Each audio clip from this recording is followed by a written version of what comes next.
আমি মায়াপুরে এসেছিলাম, তো যেখানে আমি ছিলাম রাত্রিতে হোটেলে, তো সেই হোটেলের পাশেই রয়েছে একটি তেজপাতা গাছ।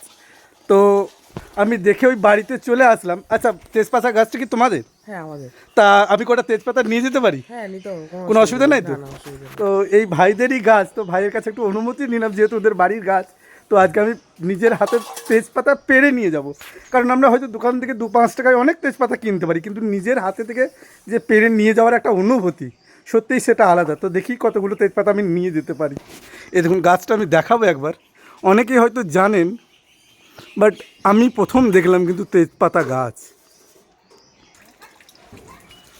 পাতা নেন,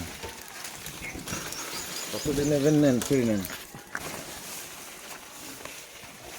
এই পাতা ছিল ওটা ডাল তুলতে হবে, ডাল শুদ্ধ ছিল।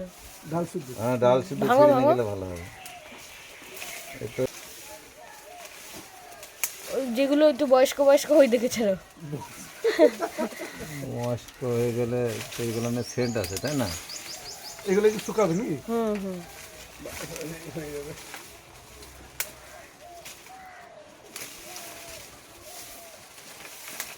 তো আমি এতগুলো তেজপাতা পারলাম, তো পেরে নিয়ে যাচ্ছি। দেখা হচ্ছে অন্য কোনো ভিডিওতে। বেশ, ঠিক আছে, আসি ভাই। ঠিক আছে, আবার আসবেন। হ্যাঁ আসবেন। অবশ্যই।